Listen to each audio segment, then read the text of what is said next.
Assalamualaikum warahmatullahi wabarakatuh. Innal hamdalillah nahmaduhu wa nasta'inuhu wa nastaghfiruh wa na'udzu billahi min shururi anfusina wa min sayyiati a'malina may yahdihillahu fala mudilla lah wa may yudlil fala hadiya lah. Asyhadu an la ilaha illallah wahdahu la syarika lah wa asyhadu anna Muhammadan 'abduhu wa rasuluh.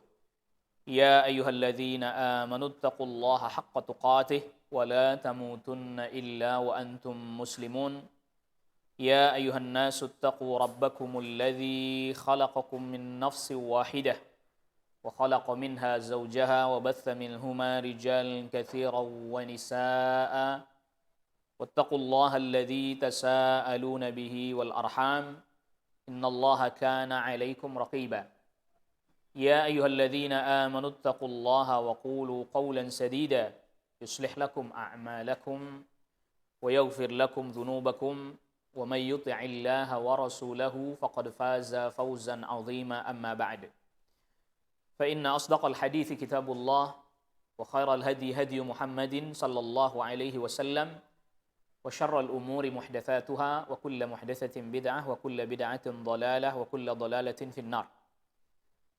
Ma'asyiral hadirin, kaum muslimin, a'azzakumullah. Pada pertemuan kita di kesempatan pagi hari ini, alhamdulillah kita memuji Allah Jalla fi'ula. Kita masih diberikan berbagai macam kenikmatan, nikmat iman, nikmat Islam, dan juga nikmat kemampuan untuk bisa menunaikan ibadah serta ketaatan kepada Allah Subhanahu wa taala.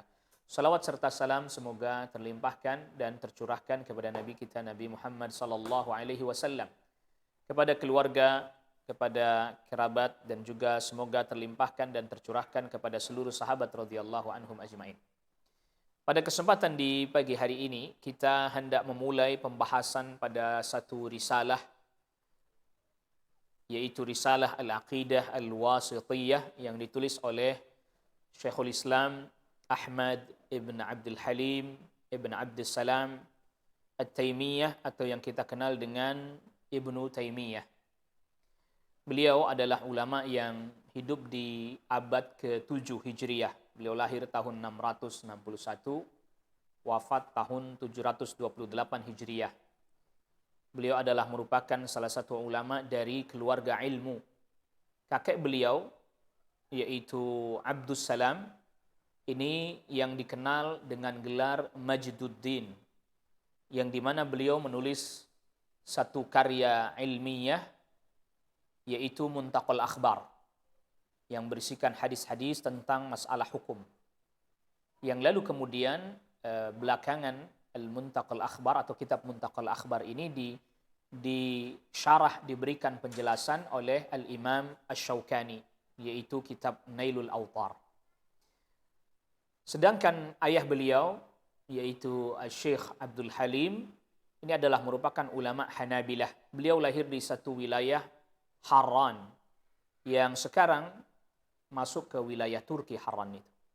Tetapi karena kemudian serangan pasukan Tatar, sehingga kemudian keluarga beliau hijrah pindah ke Syam atau ke Suriah, Damaskus, tepatnya di wilayah Damaskus. Yang lalu kemudian beliau akhirnya pun dengan keluarga tinggal di tempat tersebut atau di Damaskus sampai kemudian besar menjadi ulama di Damaskus.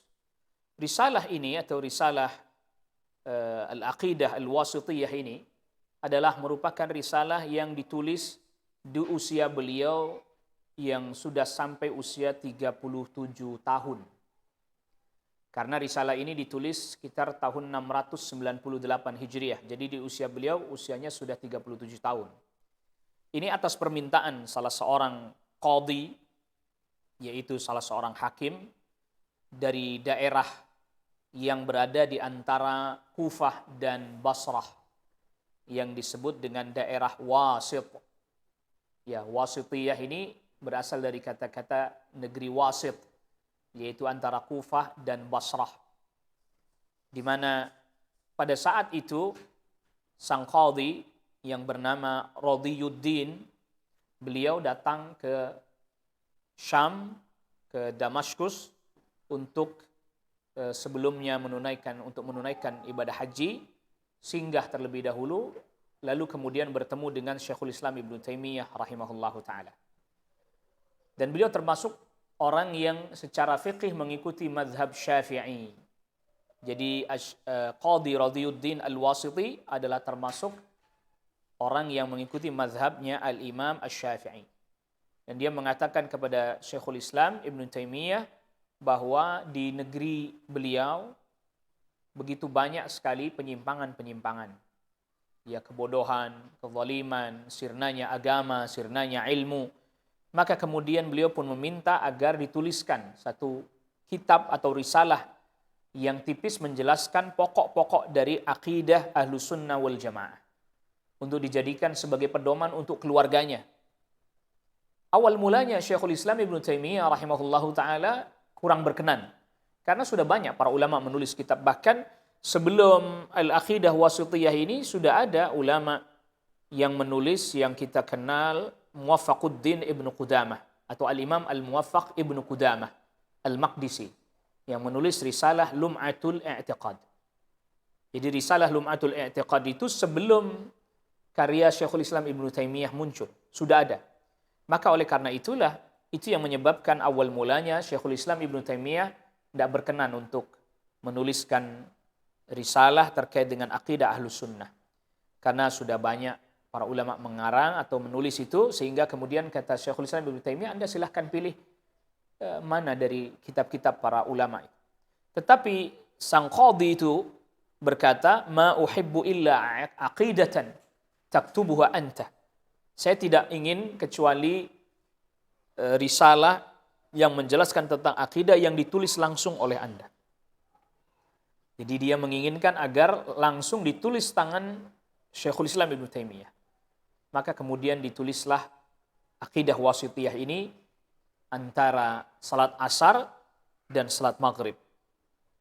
Ya, kata beliau sendiri yang menceritakan. Jadi Syekhul Islam Ibnu Taimiyah sendiri yang menceritakan hal ini di dalam penjelasannya di Majmu' Fatawa. Wa ana qa'idun bainal asri. Saya duduk ba'dal asri, setelah salat asar duduk menulis risalah ini atau akidah wasithiyah ini. Dan ternyata risalah ini, naskah risalah akidah wasithiyah ini menyebar di beberapa negeri, di Mesir, di Irak, dan di negeri lain. Ini karena betul-betul Syekhul Islam Ibnu Taimiyah rahimahullahu ta'ala, nanti kita akan jelaskan juga sebagai pembuka pada pembahasan kita terkait akidah ini, kenapa risalah akidah wasithiyah ini begitu menjadi sangat fenomenal. Tentu tadi kita perlu ketahui Syekhul Islam Ibnu Taimiyah menulis beberapa risalah. Nanti ada Hamawiyah, ada Tadmuriyah, yang itu semuanya dikaitkan dengan nama tempat. Ya. Nama tempat, nama negeri. Ya, Wasit, sebagaimana tadi, Wasithiyah, Wasit, yaitu nama negeri. Satu negeri antara Kufah dan Basrah, masuk wilayah Irak. Jadi akidah ini, atau akidah Wasithiyah ini, adalah merupakan risalah yang begitu besar manfaatnya dalam menjelaskan akidah Ahlussunnah wal Jamaah dengan bahasa yang mudah, dengan lafaz yang ringkas, dan dengan beberapa keutamaan-keutamaan yang lain. Di antara keutamaannya risalah ini, yang pertama, bahwa risalah ini mengandung apa yang datang akidah dari Al-Quran dan Sunnah Nabi SAW serta ijma' salaf dan para imam. Ini poin yang sangat penting. Jadi permasalahan akidah haruslah didasari atas dasar kitabullah, sunnah Rasulullah SAW, dan ijma' as-salaf. Dan Syekhul Islam katakan bahwa betul-betul beliau memperhatikan dalam akidah ini atau akidah wasithiyah ini, memperhatikan Al-Quran dan sunnah, dan setiap lafaz yang disebutkan oleh Syekhul Islam pasti ada dalilnya dari ayat atau hadis atau ijma' salaf. Yang kedua, bahwa risalah ini merupakan hasil lafaznya atau apa yang dituliskan hasil dari penelitian yang ditulis oleh Syekhul Islam Ibnu Taimiyah terkait nama-nama dan sifat-sifat Allah, terkait dengan hari akhir, iman bil qadar, kemudian terkait dengan sahabat yang menjadi pokok-pokok masalah akidah. Maka Syekhul Islam katakan, ma jama'tu illa aqidatas salafis salihi jami'ihim. Saya tidak mengumpulkan di dalam risalah ini kecuali akidahnya salafus salih semuanya. Yang ketiga bahwa penulis kitab ini Syekhul Islam Ibnu Taimiyah rahimahullahu taala mencurahkan segenap kemampuannya untuk menjelaskan metode al-firqah an-najiyah, al-mansurah, taifah al-mansurah, yaitu Ahlus Sunnah wal Jamaah. Betul-betul dipilih lafadznya. Karena nanti pada akidah atau kitab risalah-risalah akidah yang sebelumnya, misalnya seperti karyanya Ibnu Qudamah Al-Maqdisi tadi, Lum'atul I'tiqad, atau seperti karyanya Al-Imam Abu Ja'far At-Tahawi yang disebut dengan Aqidah Tahawiyah, maka risalahnya Syekhul Islam Ibnu Taimiyah ini adalah risalah yang paling utama atau paling baik dibandingkan dua risalah yang sebelumnya telah datang. Sebab pada risalah yang sebelumnya seperti Lum'atul I'tiqad atau seperti Al-Aqidah At-Tahawiyah, di dalamnya terdapat lafaz-lafaz yang kurang tepat, yang seringkali disalahfahami oleh sebagian orang yang membacanya. Maka oleh karena itu Syekhul Islam Ibnu Taimiyah betul-betul memilih kata, memilih lafaz yang tidak menyelisihi as-salaf. Sehingga sampai Syekhul Islam Ibnu Taimiyah ya kayak semacam memberikan tantangan kepada siapapun yang membaca risalahnya. Kata beliau, "Qad amhaltu kulla man khalafani fi syai'in minha 3 sinin." Saya berikan penangguhan waktu 3 tahun bagi setiap orang yang berbeda denganku, artinya menyelisih beliau. 3 tahun, kasih kesempatan 3 tahun. Fa in jaa bi harfin wahidin an ahadin min al-quruni thalatha allati athna 'alaiha an-nabi sallallahu alaihi wasallam yukhalifu ma dzakartuhu fa ana raji'un an dzalik. Kalau seandainya ada satu lafaz saja, satu huruf saja yang saya bawakan di dalam akidah wasithiyah ini bertentangan dengan apa yang diungkapkan oleh 3 generasi terbaik yang dipuji oleh Rasulullah SAW, maka saya rujuk, saya tarik kembali. Ini kayak semacam tantangan. Jadi siapa orang yang berbeda pandangan dengan saya terkait dengan masalah akidah misalnya, lalu dia dapati ada yang menyelisihi di dalam risalah ini atau dalam akidah wasithiyah ini bertentangan dengan apa yang disebutkan oleh 3 generasi terbaik as-salaf yang dipuji oleh Nabi SAW, lalu saya diberitahukan bahwa apa yang saya ungkapkan itu keliru, saya rujuk. Saya akan pakai, saya gunakan itu lafaz yang datang dari salaf. Ya ini penting ya. Ini sebagai catatan penting. Bahkan sampai-sampai Syekhul Islam Ibnu Taimiyah tidak menggunakan sebagian lafaz walaupun dia terkenal, tapi tidak dipakai atau tidak ada redaksinya di dalam Alkitab was Sunnah. Misalnya contoh at-ta'wil. Syekhul Islam Ibnu Taimiyah nggak pakai istilah ta'wil itu di dalam risalahnya. Walaupun ta'wil itu ada di dalam Al-Quran, tetapi dengan makna yang sahih. Begitu juga at-tashbih. Ini jadi tambahan faedah buat kita bahwa dalam bab akidah itu sampai lafadznya, pilihan katanya juga harus dipilih. Kalau tidak nanti keliru dalam mengungkapkan.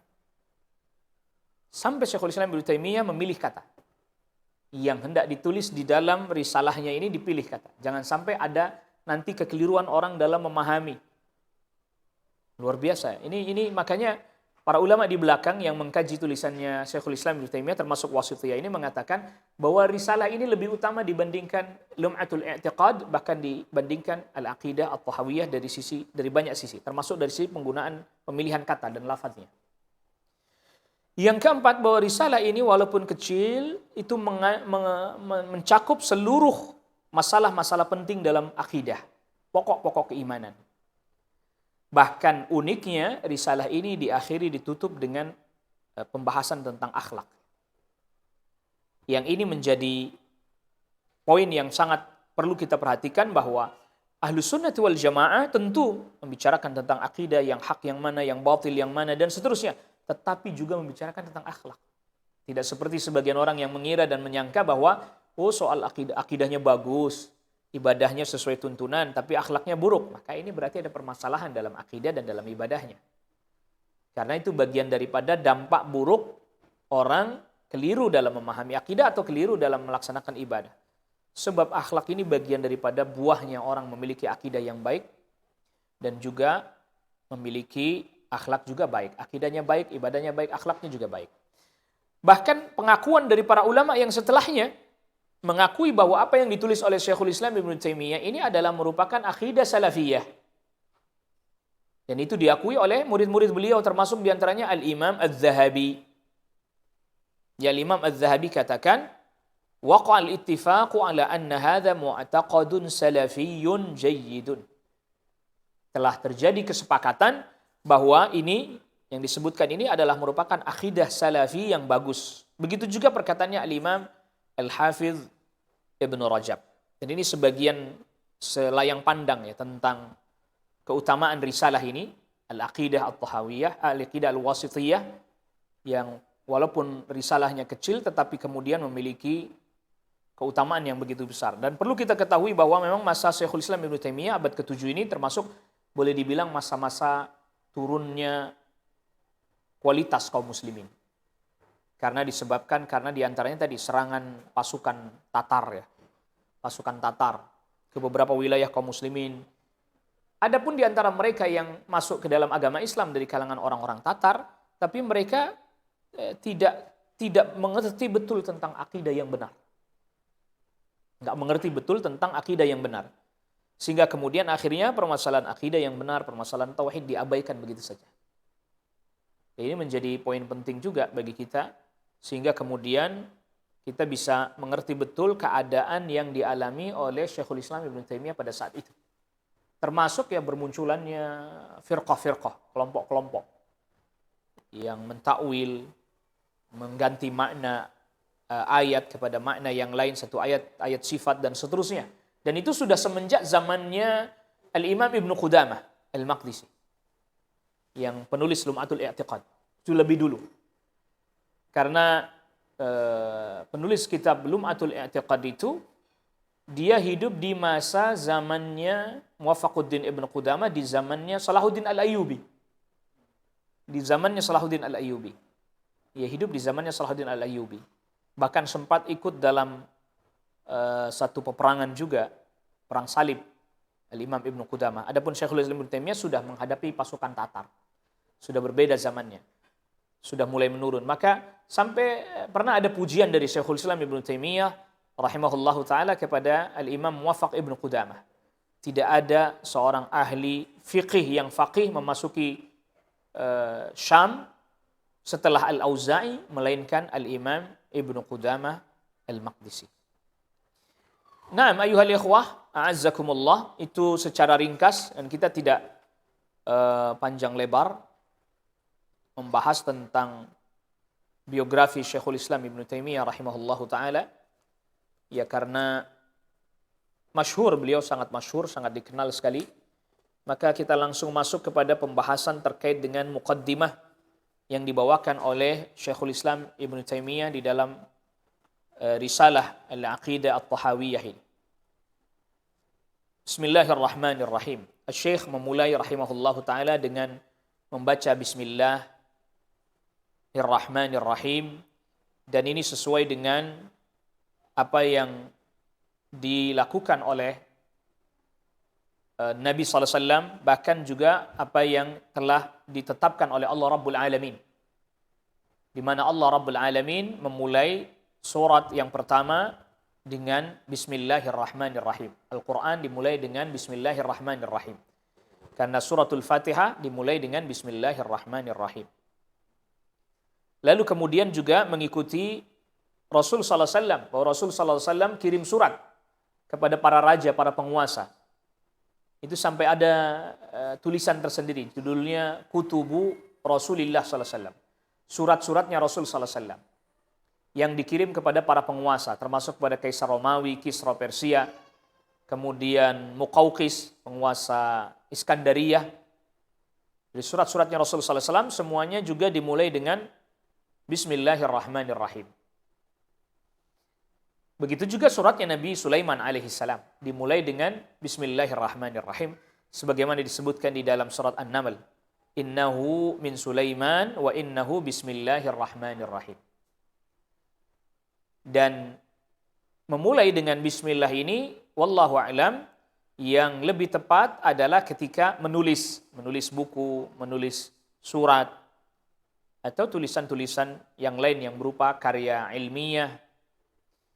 Adapun ketika berbicara, maka wallahu a'lam, yang lebih kuat dalam masalah ini tidak dimulai dengan bismillahirrahmanirrahim. Tentu dalam hal ini terjadi perselisihan di antara para ulama. Ada di antara para ulama yang tetap menganjurkan baca bismillahirrahmanirrahim. Jadi maka kita dapati ada sebagian para ulama ketika mau bicara bismillahirrahmanirrahim. Berdasarkan keumuman firman Allah sabda Nabi sallallahu alaihi wasallam, kullu amrin dzibalin la yubda'u fihi bi bismillah fahuwa aqta au abtar.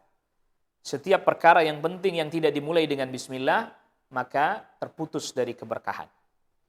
Hadis ini dihasankan oleh sebagian para ulama, tetapi juga ada yang melemahkannya. Adapun sebagian para ulama yang lain, semisal Syekh Al-Albani rahimahullahu taala, beliau katakan bahwa tidak ada riwayat Rasulullah sallallahu alaihi wasallam memulai pembicaraan dengan bismillah. Kedatipun ada dalil umum, tetapi tidak ada riwayat secara khusus spesifik Rasul memulai perkataan dengan bismillah. Yang ada dengan innal hamdalillah, dengan alhamdulillah. Dalam khutbatul hajjah, Rasul sallallahu alaihi wasallam memulainya dengan innal hamdalillah, tidak dengan bismillah. Maka di situ terjadi perselisihan kalau mau bicara. Tapi kalau mau menulis ya tulis bismillah. Kalau mau nulis kitab, nulis buku, menulis surat. Permasalahan yang selanjutnya adalah bagaimana dengan menulis pesan singkat. Apakah dianjurkan juga membaca bismillahirrahmanirrahim dan seterusnya? Jawabannya wallahu alam tidak bisa dikiaskan dengan surat. Ya. Pesan singkat tidak bisa disamakan dengan menulis surat. Sehingga misalnya Anda kirim pesan singkat tidak pakai bismillah misalnya, langsung aja bicara, saya butuh demikian, maka tidak ada masalah. Sebagaimana juga misalnya pesan singkat tidak mengucapkan salam, tidak ada masalah. Tapi kalau misalnya ada yang mengucapkan salam, apakah harus dijawab atau tidak? Ya boleh dijawab walaupun dia tidak menuliskannya. Jawab dengan lisannya. Waalaikumsalam warahmatullahi wabarakatuh, langsung dia tulis pesannya langsung. Ya, karena memang permasalahan ini termasuk permasalahan yang baru datang. Karena pesan singkat tidak akan sama dengan surat sampai kapanpun. Bahkan sebagiannya saking singkatnya, maka huruf-hurufnya pun disingkat-singkat. Ya.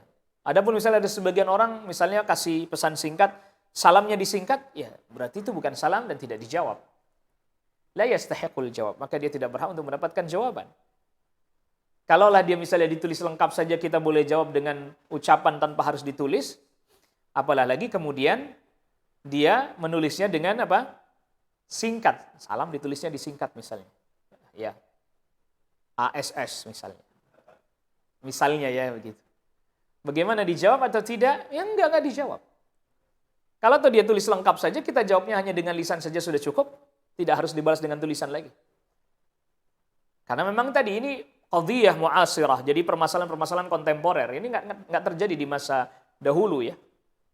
Nggak terjadi. Pesan singkat tidak sama dengan surat, karena saking singkatnya. Kalau surat kan kadang panjang lebar, berisikan berita yang seperti kita dahulu tulis surat ya. Kalau sekarang nggak, makin ya. Huruf-hurufnya disingkat-singkat semua. Bahkan perkataannya juga disingkat, hurufnya disingkat, dan seterusnya. Nah, memulai sesuatu dengan bismillah, dengan basmalah ini adalah artinya kita memohon pertolongan dan keberkahan dari Allah Rabbul Alamin, dari apa yang kita tulis, atau dari apa yang kita baca. Jadi kalau yang menuliskan bismillahirrahmanirrahim, aku menulis atau dengan menyebut nama Allah, dengan berharap pertolongan dari Allah, dengan berharap keberkahan dari Allah, aku menulis. Bagi penulisnya. Adapun bagi pembacanya, ya aku membaca bismillah, aku membaca dengan menyebut nama Allah. Bagi yang membacanya.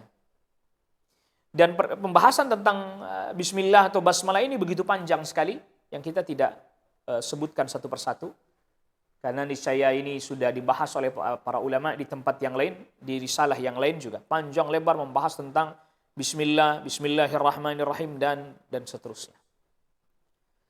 Lalu kemudian selanjutnya Asy-Syaikh rahimahullahu taala memulai dengan alhamdulillahilladzi arsala rasulahu bil huda wa dinil haqq.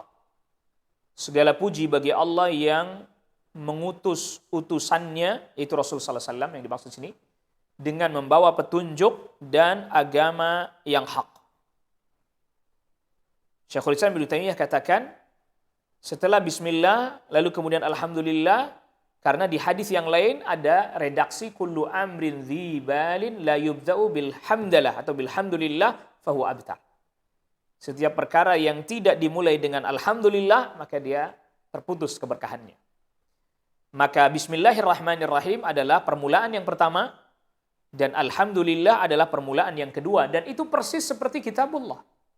Seperti suratul Fatihah. Bismillah pertama, lalu kemudian yang kedua, alhamdulillahi rabbil alamin. Tetapi masih sama-sama pembukaan. Pembukaan yang pertama dengan bismillah, pembukaan yang kedua dengan alhamdulillah. Dan nama Allah Ar-Rahman, kita tambahkan faedah sedikit. Nama Allah Ar-Rahman mengikuti wazan fa'lan yang berarti aidzur rahmah al-wasi'ah. Allah yang memiliki sifat rahmah yang sangat luas. Ar-Rahim berarti adalah yang melimpahkan rahmat secara kontinu terus-menerus. Oleh karena itulah Ar-Rahim, sebagian para ulama katakan ini khusus untuk orang-orang mukmin. Wa kana bil mu'minina rahima. Allah Subhanahu wa taala selalu melimpahkan rahmat bagi orang mukmin di dunia dan juga di akhirat. Adapun Ar-Rahman ini mengandung sifat rahmat Allah yang luas, yang umum. Yang berarti di dunia, kasih makanan, kasih minuman. Makanya orang kafir ya tetap dapat rahmatnya Allah. Kalau tidak ya dia tidak akan hidup. Dia nggak akan mendapatkan nikmat. Tetapi rahmah yang umum, yang ammah. Bahkan hewan saja dapat rahmatnya Allah enggak? Dapat. Berarti rahmat yang umum. Rahmat yang umum, yang ammah. Dan makna alhamdu adalah al-ikhbaru bimahasinil mahmudi ma'al mahabbatilah. Jadi penjelasannya langsung penjelasan dari Syekhul Islam Ibnu Taimiyah ya. Di penjelasan yang kita sampaikan tadi, bahwa alhamdu adalah mengkhabarkan keindahan yang dipuji disertai dengan kecintaan. Jadi alhamdu adalah mengkhabarkan atau memberitahukan keindahan-keindahan, kebaikan-kebaikan yang dipuji disertai dengan mencintai yang dipuji tersebut. Kadang ada orang muji tapi nggak cinta. Ada, karena mungkin ya hanya sekedar memuji. Tapi kalau alhamdu ini adalah memuji disertai dengan kecintaan. Memuji yang disertai dengan kecintaan kepada Allah Rabbul Alamin.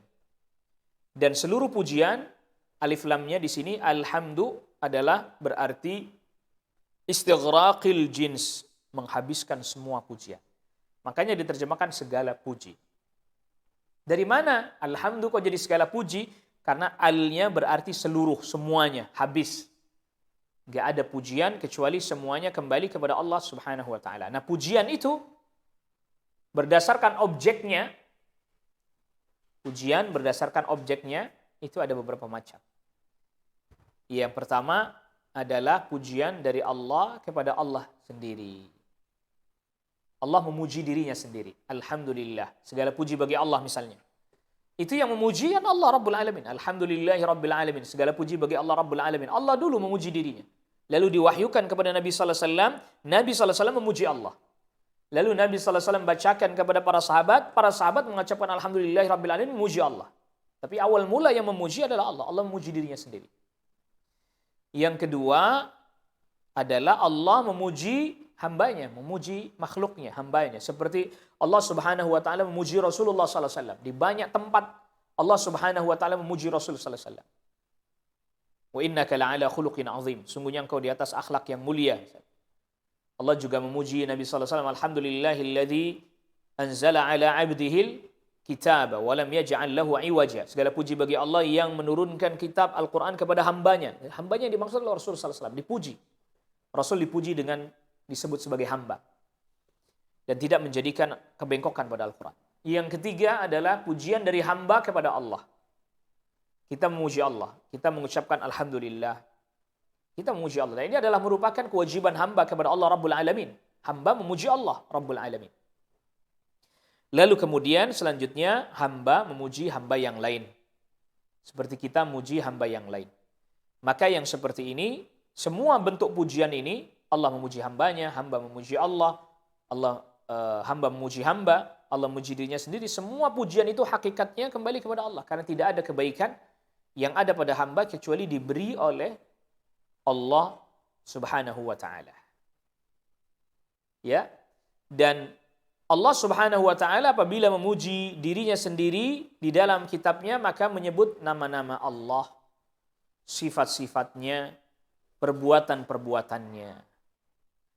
Oleh karena itu, Syekhul Islam Ibnu Taimiyah jelaskan di dalam Al-Quran itu yang paling banyak disebut oleh Allah nama sifat Allah. Nama, sifat, dan perbuatan Allah Subhanahu wa taala. Oleh karena itu ayat-ayat Al-Qur'an yang paling banyak, yang paling utama yang menyebutkan nama, sifat, perbuatan Allah. Surat yang terbaik dalam Al-Qur'an adalah surat apa? Al-Fatihah. Isinya nama sifat Allah. Alhamdulillahirabbil alamin arrahmanir rahim. Ayat yang terbaik di dalam Al-Qur'an adalah Ayatul Kursi. Isinya juga nama sifat Allah. Allahu la ilaha illa huwal hayyul qayyum. Lalu kemudian ada satu surat yang pendek yang ta'dilu thulutsal Qur'an. Setara dengan sepertiga Al-Qur'an. Surat apa itu? Suratul Ikhlas. Ya, surat Kulhu, kita kenalnya surat Kulhu. Suratul Ikhlas. Isinya juga apa? Nama dan sifat Allah Subhanahu wa taala. Maka Syekhul Islam Ibnu Taimiyah jelaskan bahwa ayat tentang nama, sifat, perbuatan Allah itu lebih banyak dibandingkan ayat yang menjelaskan tentang surga dan kenikmatannya. Ya, dibandingkan ayat yang menjelaskan tentang surga dan kenikmatannya, lebih banyak ayat yang menjelaskan tentang nama dan sifat-sifat Allah Subhanahu wa taala. Nah, maka setelah Syekh menjelaskan atau menyebutkan alhamdulillah, maka disebutkan salah satu perbuatan Allah, yaitu irsalur rusul, mengutus utusan. Alhamdulillahilladzi arsala rasulahu. Segala puji bagi Allah yang mengutus utusannya. Jadi ini salah satu perbuatan Allah. Mengutus utusan itu salah satu perbuatan Allah Rabbul Alamin. Dan perbuatan Allah mengutus utusan ini adalah merupakan terkait dengan rahmatnya Allah Rabbul Alamin. Jadi Allah tidak ada yang maksa. Tidak ada yang mewajibkan Allah harus mengutus utusan, itu nggak ada. Tapi Allah mengutus utusan, rahmah Allah kepada hambanya.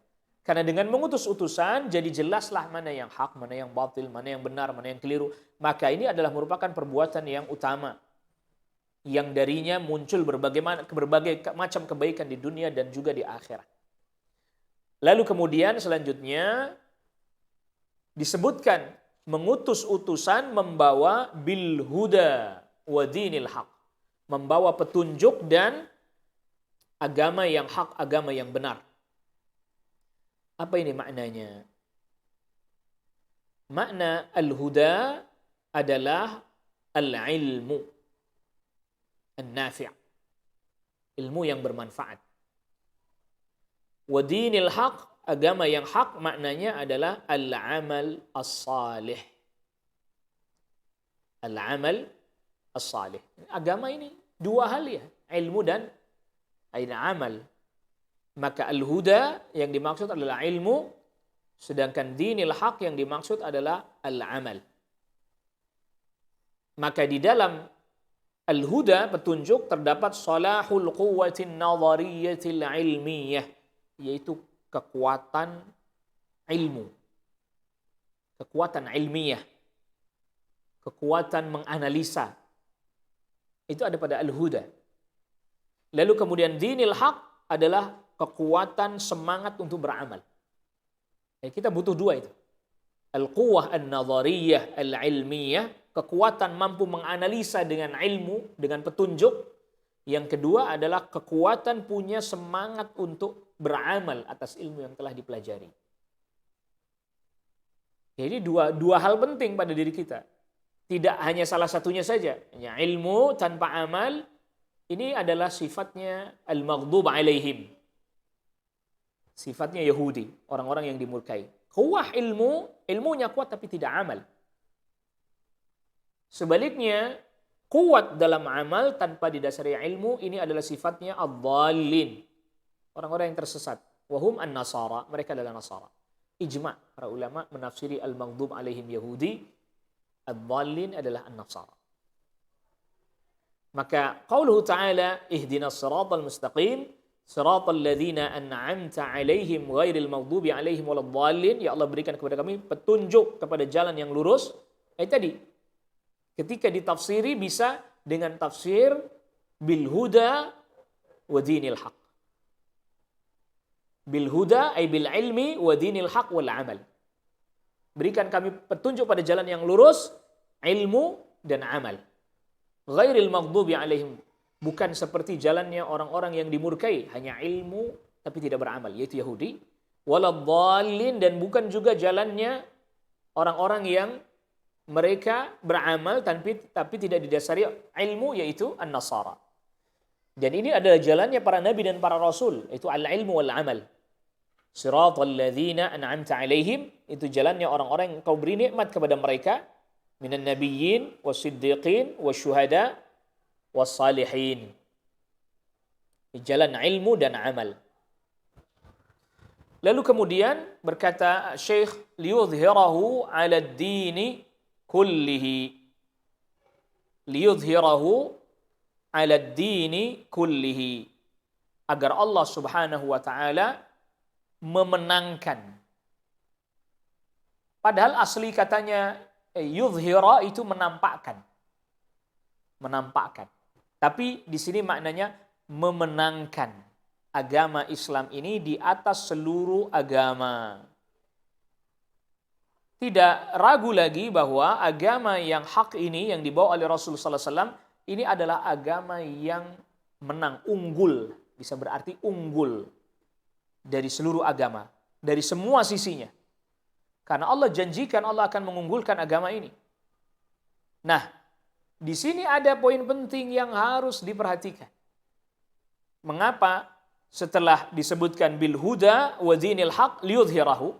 Karena izharuddin, agama ini akan menang, akan nampak apabila ilmunya kuat dan juga amalnya kuat. Dua poin itu. Kalau hanya ilmu tidak amal, tidak kuat. Atau sebaliknya juga amal tanpa ilmu tidak kuat. Dan apa yang disampaikan oleh Syekhul Islam Ibnu Taimiyah ini persis seperti yang ada di dalam firman Allah Subhanahu wa taala di surat At-Taubah ayat ke-33.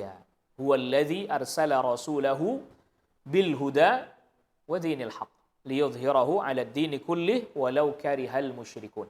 Jadi apa yang disebutkan oleh Syekhul Islam Ibnu Taimiyah ini diambilkan dari ayat Al-Qur'an. Huwallazi arsala rasulahu bil huda wa dinil haq liyudhhirahu 'ala ad-dini kullih walau karihal musyrikun. Dialah Allah yang mengutus utusannya dengan membawa huda, petunjuk, wa dinil haq, dan agama yang hak.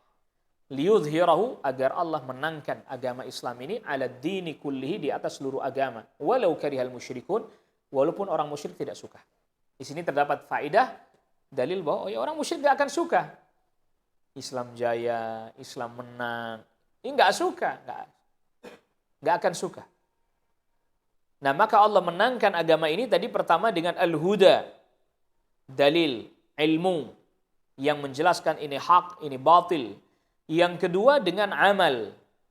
Maka Allah Subhanahu wa taala memenangkan kaum muslimin dengan ilmu dan juga dengan amal, yaitu dengan al-jihad.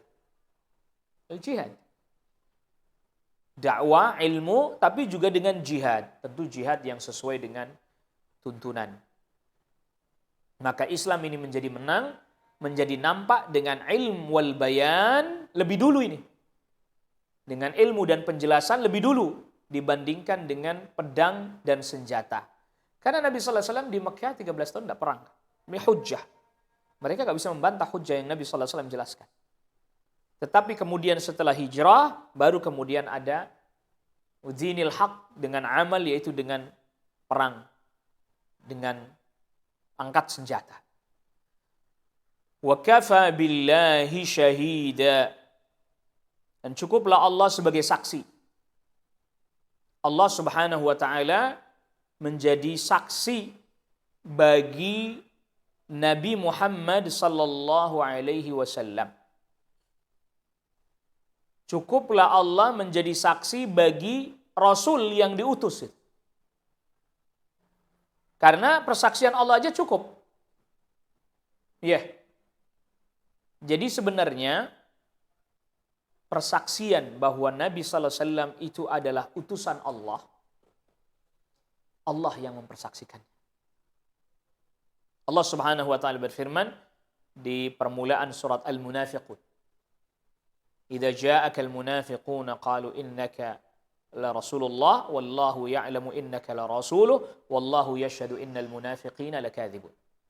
Apabila datang orang-orang munafik datang kepada Rasul berkata, kami bersaksi engkau adalah utusan Allah. Wallahu ya'lamu innaka la rasul. Allah Maha tahu. Allah pun telah mempersaksikan bahwa sesungguhnya engkau adalah utusannya. Wallahu yashhadu innal munafiqina lakadzibun. Dan Allah beritahukan kepada Nabi sallallahu alaihi wasallam bahwa orang-orang munafik itu bohong ketika mengatakan engkau adalah utusan Allah. Mereka bohong. Dusta. Jadi tidak ada persaksian yang paling besar melainkan persaksiannya Allah Rabbul Alamin. Kenapa? Karena Allah Rabbul Alamin Al-Alim, yang Maha mengetahui. Namanya saksi itu harus mengetahui. Sedangkan yang paling mengetahui adalah Allah Al-Alim. Ingat di sini ada persaksian, ada dua persaksian. Ada dua persaksian. Persaksian yang pertama adalah Allah Subhanahu wa taala mempersaksikan dirinya sendiri bahwa tidak ada ilah yang diibadahi dengan hak dengan benar melainkan hanya dirinya. Itu yang di dalam surah Ali Imran ayat 18. Syahidallahu annahu la ilaha illahu wal malaikatu wa ulul ilmi qa'iman bil qisti la ilaha illahu wal azizul hakim. Allah bersaksi bahwa tidak ada ilah yang diibadahi dengan benar melainkan hanya Dia sebelum makhluk ada. Sebelum makhluk ada, Allah telah bersaksi bahwa hanya dirinya saja ilah yang diibadahi. Makhluknya belum ada. Lalu bagaimana bisa ada sekutu bagi Allah kan? Makhluk belum ada, langit, bumi, belum ada malaikat, jin, manusia, hewan, tumbuhan, belum ada. Semua makhluk belum ada. Allah telah bersaksi tidak ada ilah yang diibadahi dengan benar melainkan hanya dirinya. Ini persaksian yang hak. Yang bersaksi Allah yang maha hak, pasti dia berdusta. Yang dipersaksikan, materi persaksiannya adalah sesuatu yang juga hak, bahwa tidak ada ilah melainkan hanya dirinya saja. Dan itu dipersaksikan untuk dirinya sendiri, untuk Allah sendiri. Karena belum ada makhluk. Maka kita diperintahkan oleh Allah Subhanahu wa taala untuk bersaksi sebagaimana persaksiannya Allah Rabbul Alamin. Tapi syahadat yang dimaksud di sini adalah syahadatu ilmin, persaksian ilmu ya. Jadi jangan juga kita mudah dikecoh. Hari ini ada orang yang seringkali ngecoh-ngecoh perkara yang sudah ijma. Perkara ijma di otak-atik lagi. Anda bersaksi, iya, emang Anda pernah lihat Allah? Kalau Anda bersaksi tapi nggak pernah lihat Allah, persaksian Anda dusta. Kita tinggal balik tanya. Orang yang tanya begitu ke kita balik tanya lagi. Anda tahu nggak para sahabat bersaksi? Iya, bersaksi mereka. Mereka lihat Allah nggak? Ada nggak para sahabat lihat Allah? Nggak ada. Tapi bersaksi nggak para sahabat? Bersaksi. Kalau orang bersaksi terkait dengan uluhiyahnya Allah, syahadat alla ilaha illallah, harus melihat Allah terlebih dahulu, maka para sahabat batal dong persaksian. Bahkan menurut sebagian para ulama atau bahkan bisa dikatakan kebanyakan para sahabat, Rasul ketika Mi'raj tidak melihat Allah. Tapi Rasul bersaksi tidak? Bahwa tidak ada ilah melainkan hanya Allah. Batal dong persaksiannya Rasul. Kan orang kalau dalam bahasa kita ya, dalam bahasa Indonesia yang namanya bersaksi itu harus lihat katanya. Kalau tidak lihat maka tidak sah persaksiannya. Kita balik tanya sama dia. Kalau harus lihat, maka persaksiannya sahabat batal. Syahadatnya Rasul SAW bahkan karena para sahabat kebanyakan mengatakan Rasul tidak melihat Allah ketika Mi'raj. Berarti Rasul syahadatnya juga apa? Batal dong. Karena ternyata yang dimaksud di situ bukan syahadat hissiyah, bukan syahadat disebabkan panca indera, bukan. Tapi syahadat ilmiyah, syahadat ilmu. Rasul SAW dapat wahyu dari Allah. Ilmu itu, ilmu. Rasul SAW menyampaikan wahyu itu kepada para sahabat. Ilmu itu, ilmu. Lalu kemudian kita bersaksi atas dasar ilmu itu. Maka persaksian kita, asyhadu an la ilaha illallah wa asyhadu anna Muhammadar Rasulullah, itu adalah persaksian yang telah Allah persaksikan lebih dahulu, yang kemudian kita diperintahkan ikut mempersaksikan itu. Jadi yang bersaksi pertama kali bahwa tidak ada ilah melainkan hanya Allah, Allah sendiri. Yang mempersaksikan bahwa Rasul sallallahu alaihi wasallam adalah utusan Allah, Allah sendiri. Maka kenapa manusia tidak mau bersaksi dengan persaksian ini? Iya. Maka tadi kita katakan, wallahu ya'lamu innaka la rasuluh. Allah tahu, Allah juga bersaksi, sesungguhnya engkau, yaitu Nabi sallallahu alaihi wasallam, adalah utusan Allah. Allah bersaksi. Jadi Allah bersaksi bahwa tidak ada ilah melainkan hanya dirinya. Allah bersaksi bahwa Nabi Muhammad sallallahu alaihi wasallam adalah utusannya. Wa kafa billahi syahida. Cukup Allah jadi saksi sudah. Katakanlah misalnya seluruh umat manusia, misalnya terjadi seluruh umat manusia mengatakan bahwa ada ilah selain Allah bersama dengan Allah, bahwa Nabi Muhammad SAW bukan utusan Allah. Enggak berpengaruh persaksian mereka itu, karena cukup Allah jadi saksi. Karena persaksian Allah aja cukup. Ya gimana enggak? Yang maha mengetahui Allah Rabbul Alamin. Yang memiliki ilmu Allah Rabbul Alamin. Maka ketika ahlul kitab, al-Yahud dan Nasara, tidak mau mengakui kenabian dan kerasulannya Nabi sallallahu alaihi wasallam, ya, atau mereka berbuat kesyirikan. Jadi ahlul kitab itu ada dua macam secara garis besar di masa Rasul sallallahu alaihi wasallam. Yang pertama, mereka sudah melakukan kesyirikan. Ya, seperti An-Nasara mengatakan Isa bin Allah, Isa anaknya Allah, al-Yahud mengatakan Uzair bin Allah. Dan mereka juga tidak mengakui kenabian dan kerasulan Nabi sallallahu alaihi wasallam. Jelas ini kafir. Ahlul kitab golongan yang kedua, mereka bertauhid kepada Allah tapi tidak mengakui kenabian dan kerasulannya Nabi sallallahu alaihi wasallam. Ini juga tetap kafir. Ini juga tetap kafir. Ahlul kitab yang bertauhid lalu kemudian dia mengakui kenabian dan kerasulan Nabi sallallahu alaihi wasallam, masuk Islam, seperti Abdullah bin Salam, tokoh Yahudi. Ya, dia Muslim. Bahkan termasuk Waraqah bin Naufal bin Asad. Nah, itu kita jadi tahu. Jadi ini anak pamannya Khadijah radhiyallahu anha, bukan pamannya Khadijah radhiyallahu anha. Nama lengkapnya tadi Waraqah bin Naufal bin Asad. Khadijah radhiyallahu anha, Khadijah bintu Khuwailid bin Asad. Ketemunya di Asad. Berarti sepupuan. Cuman memang Waraqah usianya lanjut, sudah tua sekali. Ketika Rasulullah SAW dibawa oleh Khadijah radhiyallahu anha kepada Waraqah, lalu diceritakan, wahyu pertama turun itu baru kenabian. Rasul belum mulai dakwah, belum. Mulai dakwah nanti setelah wahyu kedua. Qum fa'anzir, bangkit, berikan peringatan kepada manusia. Wahyu pertama belum, masih jadi nabi. Belum dakwah, belum mengajak orang untuk masuk ke dalam agama Islam, ya belum. Datang cerita bahwa ada malaikat Jibril datang kepadanya menyampaikan Iqra bismi rabbikal ladzi khalaq, 5 ayat itu. Lalu kemudian kata Waraqah, "Dzakan namus." Itu adalah Jibril, menyebutnya namus. Yang pernah datang kepada Musa, yang pernah datang kepada Isa. Berarti membenarkan tidak ini Waraqah? Membenarkan. Lalu kemudian setelah itu kata Waraqah, engkau pasti akan dimusuhi dan diusir oleh kaum. Kok bisa terjadi itu? Iya, karena tidak ada orang yang membawa seperti yang engkau bawa, kecuali pasti akan dimusuhi bahkan diusir oleh kaumnya. Dan apabila saat itu datang dan saya masih hidup, saya yang akan membelamu. Itu berarti pembenaran dari Waraqah terhadap apa yang Nabi sallallahu alaihi wasallam terima berupa wahyu dari Allah Rabbul Alamin. Oleh karena itu Rasulullah sallallahu alaihi wasallam pernah sabdakan, la tasubbu Waraqah, jangan kalian mencela Waraqah. Karena dia belum didakwahi udah iman. Dia kan belum didakwahi belum. Nabi sallallahu alaihi wasallam belum berdakwah, sudah iman, sudah membenarkan. Ini yang keliru, ada sebagian orang sekarang ini belakangan ada tayangan-tayangan di media sosial banyak muncul. Katanya itu berarti Nabi sallallahu alaihi wasallam dibaptis oleh Waraqah karena Waraqah Nasr. Enggak, tidak dibaptis. Yang ada Waraqah yang iman sama Nabi sallallahu alaihi wasallam. Sehingga akhirnya itu dijadikan hujjah oleh sebagian orang. Boleh orang hari ini ada seorang tokoh agama Muslim dibaptis oleh Nasara, pendeta Nasara, enggak apa-apa. Itu Rasul aja dibaptis oleh Waraqah. Enggak, itu enggak benar. distorsi nih. Jadi memang materi sejarah itu kalau tidak betul-betul detail, distorsi, isinya distorsi.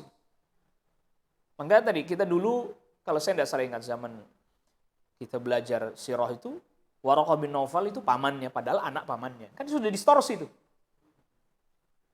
Nanti banyak lagi distorsi lagi yang lain. Termasuk distorsi memahami fenomena sirah. Jadi belajar sejarah itu ada 2 poin penting yang harus difahami. Pertama, validitas kejadiannya. Kejadian itu terjadi atau tidak, valid atau enggak. Informasi bahwa kejadian itu betul-betul terjadi, valid atau tidak. Jangan sampai itu enggak terjadi atau riwayatnya lemah, lalu kemudian kita pegang jadi dalil, jadi hujjah. Bahaya ini. Yang kedua, bagaimana memahami fenomena itu. Nah, kadang kejadiannya terjadi, tapi fenomenanya disalahfahami. Aisyah radhiyallahu anha pergi di zaman Khalifah Ali bin Abi Thalib. Setelah Khalifah Ali bin Abi Thalib dibaiat jadi khalifah, datang Talhah Zubair kepada Aisyah radhiyallahu anha ummul mukminin bawa untuk menuju ke Irak, menyampaikan agar supaya mereka mau menyerahkan para pembunuh sahabat Utsman bin Affan radhiyallahu anhu. Bawa. Lalu kemudian sahabat Ali bin Abi Thalib tidak koordinasi, tanpa ada koordinasi juga datang ke Kufah juga sama, ketemu. Masing-masing menahan diri, ingin cari tahu kenapa kok bisa ada di sini nih 2 rombongan ini. Khalifah Ali juga tidak tahu akan hal itu. Malam hari yaitu Khawarij ambil peluang, akhirnya merusak, menyerang kelompoknya sahabat Ali bin Abi Thalib, rombongannya, lalu kemudian menyerang yang lainnya, yang satunya. Akhirnya esok harinya karena merasa sudah sama-sama diserang, akhirnya pasukan pun berperang, dikenal dengan perang Jamal. Lalu kemudian apa kata mereka? Aisyah memimpin perang radhiyallahu anha. Ini kan distorsi. Memang Aisyah radhiyallahu anha dari awal berangkat memang mau memimpin perang. Distorsi. Dan masih banyak lagi distorsi ini. Anda bisa bayangkan kalau sirah Nabi aja distorsi, bagaimana yang lain? La ilaha illallah hanya kalimat persatuan saja. Allah musta'an. Kenapa orang Quraisy nggak mau? Padahal nanti ada beberapa riwayat-riwayat yang jelas menyebutkan Rasul bertemu dengan Abu Jahal. Maukah engkau mengucapkan satu kalimat saja yang semua negeri akan tunduk kepadamu? Itu kan berarti bersatu. Mau yang Arab, mau yang Ajam, semua akan tunduk kepadamu dan engkau akan menjadi pemimpin mereka semuanya. Artinya bersatu semua di bawah engkau. Kata Abu Jahal, jangankan satu kalimat, 10 atau 100 pun saya akan ucapkan. Baik kalau begitu, ucapkan la ilaha illallah. Nggak mau dia. Nggak mau, Abu Jahal nggak mau. Berarti kan itu bukan kalimat persatuan. Sebab kalau itu kalimat persatuan, Abu Jahal pasti mau. Orang di awal belum dikasih tahu kalimat apa, semua akan bersatu. Orang Arab bersatu, orang Ajam bersatu, tunduk semua padamu, bersatu. Mau nggak? Oh ya mau, jangankan cuma satu kalimat, 10, 100 pun saya ucapkan. Baik, ucapkan la ilaha illallah. Nggak mau. Maka Abu Jahal mengerti betul makna la ilaha illallah, bahwa la ilaha illallah bukan kalimat persatuan. Abu Jahal faham. Lalu kemudian datang manusia di abad 21 mengucapkan itu kalimat persatuan. Allah musta'an. Kalau kita katakan berarti lebih mengerti Abu Jahal dibandingkan orang itu, marah. Tapi nyatanya Abu Jahal lebih ngerti. Karena dia, kalau dibilang kalimat persatuan, pasti dia mau mengucapkan kalimat persatuan ini. Dengan begitu semua orang Arab bersatu, orang Ajam pun tunduk kepada kami. Tapi ketika diberitahukan itu adalah la ilaha illallah, nggak mau. Nah, ya jadi wa kafa billahi syahida, cukuplah Allah menjadi saksi.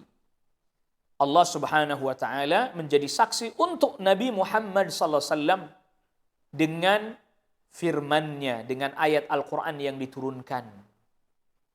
Termasuk juga Allah Subhanahu wa taala menjadi saksi bahwa Nabi sallallahu alaihi wasallam adalah utusannya, adalah dengan perbuatan-perbuatan Allah Subhanahu wa taala. Yang dimaksud dengan perbuatan-perbuatan di sini ya dengan bukti-bukti seperti mukjizat dan seterusnya. Dan tentu persaksian Allah adalah persaksian yang paling adil. Seperti yang kita sudah katakan. Karena apa? Allah Subhanahu wa taala ilmunya meliputi segala sesuatu. Ada orang, misalnya ini contoh, ada orang dia jadi saksi ahli. Jadi saksi apa istilah sekarang? Saksi ahli ya. Itu pasti yang didatangkan orang berilmu kan? Iya, nggak mungkin saksi ahli kok yang didatengin orang yang nggak alim itu ya. Misalnya dalam kasus tertentu, dia didatangkan ahli dalam bidang itu. Walaupun dia tidak melihat kejadiannya, tidak menyaksikan kejadiannya, dia tahu ilmunya. Kalau begini alurnya begini, kalau begini. Bagaimana dengan Allah Rabbul Alamin? Ilmunya meliputi segala sesuatu, bahkan sebelum sesuatu itu ada terjadi Allah telah mengetahuinya. Lah kalau Rasulullah SAW saja dipersaksikan oleh Allah Rabbul Alamin kebenarannya bahwa beliau adalah utusan Allah, masa yang manusia yang hamba ini tidak mau? Ya tentunya malah justru karena ketidaktahuan itulah akhirnya tidak mau. Setelah Syekh memuji Allah, lalu kemudian Syekh bersaksi, wa asyhadu an la ilaha illallah, dan aku bersaksi bahwa tidak ada ilah yang diibadahi dengan hak dengan benar melainkan hanya Allah wahdah saja, la syarikalah, tak ada sekutu baginya. Iqraran wa tauhidan. Bersaksi di sini bukan hanya sekedar menetapkan, tapi juga disertai dengan mengesakan. Yang artinya mengucapkan syahadat alla ilaha illallah bukan hanya sekedar mengucapkan, tapi juga mengamalkan seluruh konsekuensinya. Oleh karena itu tadi orang musyrik nggak mau, orang Quraisy nggak mau mengucapkan la ilaha illallah karena mereka harus mengamalkan konsekuensinya. Nah, salah satu kelebihan orang-orang Quraisy itu apabila mereka sudah mengucapkan sesuatu, mereka akan melaksanakan segala yang menjadi konsekuensinya. Maka kalau kita ditanya kenapa Abu Jahal nggak mau mengucapkan la ilaha illallah, apa dia nggak bisa? Ya bisa lah, itu bahasanya dia, fasehan dia sama kita. Apa dia nggak tahu artinya? Tahu, justru karena dia tahu artinya, dia nggak mau mengucapkan. Konsekuensinya dia harus meninggalkan segala peribadatan kepada selain Allah yang artinya itu meninggalkan tradisi kaum. Dan perlu kita ingatkan sedikit, Seringkali kita menggambarkan orang-orang Quraisy itu sebagai orang-orang yang nggak kenal Allah. Ini kekeliruan fatal. Jadi kita belajar sirah lalu bilang orang Quraisy, orang kafir Quraisy yang pertama kali terbersit dalam benak kita, mereka nggak kenal Allah. Padahal mereka kenal Allah. Bahkan mereka meyakini bahwa yang menciptakan adalah Allah, rububiyah. Mereka juga meyakini bahwa Allah lah ilah yang diibadahi. Mereka meyakini itu diibadahi dengan hak, dengan benar. Mereka menyimpangnya, giliran beribadah, mereka sertakan selain Allah bersama dengan Allah. Jelas? Ini agar kita paham.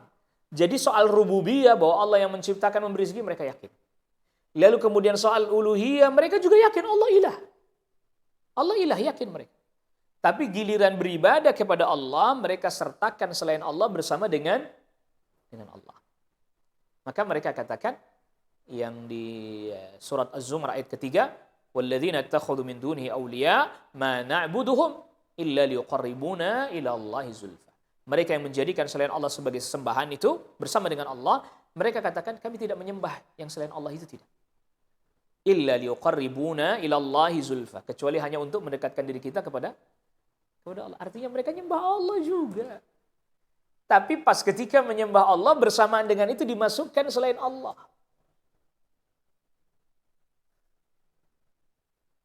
Awal mulanya ya Allah. Lalu kemudian ditambahin ya Uzza. Nanti lama-lama hilang ya Allahnya, tinggal ya Uzza, ya Uzza. Loh, kok Uzza? Maksud kami ke Allah. Allah. Jadi jangan dibayangkan kesyirikannya mereka itu ateis, nggak kenal Tuhan. Itu gambaran kebanyakan orang begitu. Padahal tadi kita katakan mereka faham la ilaha illallah, mereka ngerti la ilaha illallah. Cuman memang sekian lama itu sudah menjadi tradisi mereka bertahun-tahun, bahkan mungkin ratusan tahun.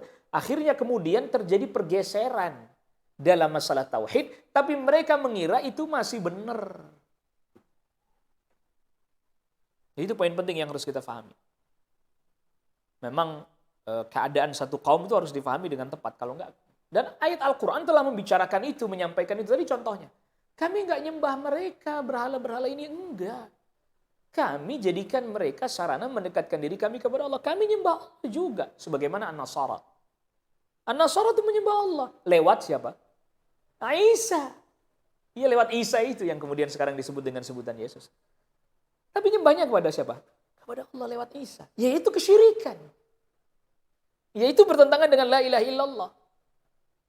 Orang Yahudi ketika mengatakan Uzair anaknya Allah, lalu kemudian itu dengan mengucapkan itu agar mereka bisa menyembah Allah lewat Uzair. Mereka nyembah Allah juga. Mereka nyebutnya Elohim, Yahweh. Nyembah Allah juga cuman lewat Uzair. Nyembah Allah juga lewat Isa An-Nasara. Yang orang Quraisy nyembah Allah lewat Lata, Uzza. Ini hanya jadi sarana. Pertanyaannya, orang Yahudi beribadah kepada Allah lewat Uzair. Disebut Muslim mereka? Sebut Muslim nggak mereka? Apa disebut musyrik? Musyrik. An-Nasara menyembah Allah lewat Isa. Muslim musyrik? Musyrik. Quraisy menyembah Allah lewat Lata, Uzza. Yang Uzza itu atau Lata itu tadinya juga orang saleh yang sudah wafat. Muslim musyrik? Musyrik. Sebagian orang menyembah Allah Rabbul Alamin melalui wali, syekh dan sebagainya. Saya tidak tanya Muslim musyrik. Karena 1, 2, 3 sudah, maka yang ini sudah. Mestinya terjawab. Ditambah lagi orang musyrik Quraisy, tawaf, sa'i, haji, umroh mereka. Termasuk renovasi Ka'bah. Sebelum Rasulullah SAW diutus, usia beliau 35 tahun, Ka'bah Mekah kena banjir, Ka'bah bangunannya ada yang rusak, direnovasi. Bahkan mereka katakan yang mau nyumbang untuk renovasi Ka'bah nggak boleh dari harta haram, hasil zina, hasil mencuri, riba. Allahu Akbar, mereka tahu riba. Mereka tahu riba. Renovasi Ka'bah. Ka'bah dulunya sebelum direnovasi oleh orang Quraisy itu letter D. Hijr Ismail itu masuk dalam area Ka'bah, letter D. Nah, ketika direnovasi karena uangnya kurang, akhirnya kemudian dibikin kubus. Yang letter D-nya itu dipisahin hanya dibikin setengah lingkaran. Makanya orang kalau tawaf masuk ke Hijr Ismail nggak disebut tawaf karena kurang. Itu sama masuk Ka'bah, sama seperti masuk Ka'bah. Jadi Ka'bah sekarang yang kita lihat itu hasil renovasinya orang Quraisy. Walaupun nanti zamannya Abdullah bin Zubair sempat dibongkar lagi itu. Dibongkar, dibikin letter D lagi. Nanti udah selesai Abdullah bin Zubair, nanti datang penguasa selanjutnya, bongkar lagi, balik lagi, bolak lagi, bongkar. Dikembalikan seperti, akhirnya sampai sekarang nggak dirubah-rubah seperti itu. Itu hasil renovasinya orang Quraisy. Ngerti zina, hasil dari zina haram, termasuk hasil dari biduanita haram, mereka tahu. Biduan nyanyi dapat ini nggak boleh nyumbang buat renovasi Ka'bah, nggak boleh. Tapi Allah Rabbul Alamin menyebut mereka kafirun. Qul ya ayyuhal kafirun. Padahal sholat, tawaf, sa'i, haji, umroh, renovasi Ka'bah. Kafirun karena tadi beribadah kepada Allah lewat yaitu kesyirikan, syirik akbar. Syirik akbar. Dan ternyata akarnya kesyirikan yaitu An-Nasara ya begitu, Al-Yahudi ya begitu. Bahkan sampai para ulama katakan An-Nasara Al-Yahudi itu lebih mendingan.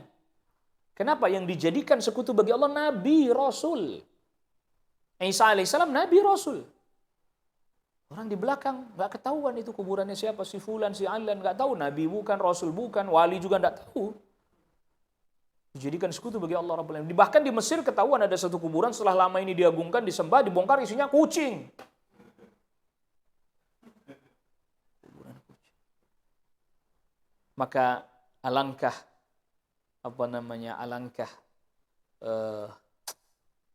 jarangnya ilmu pada hari ini.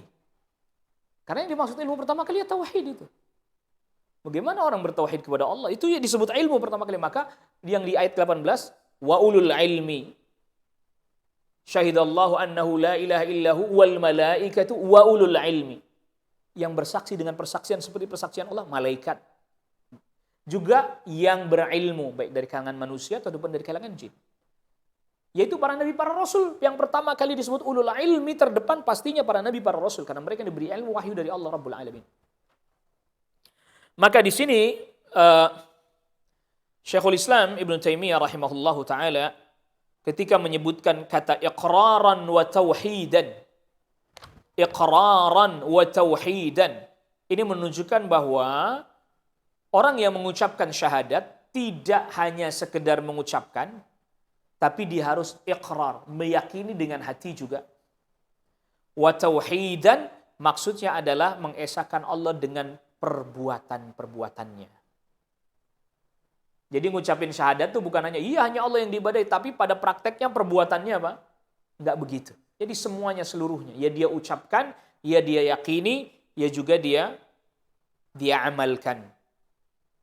Wa asyhadu anna Muhammadan abduhu wa rasuluh.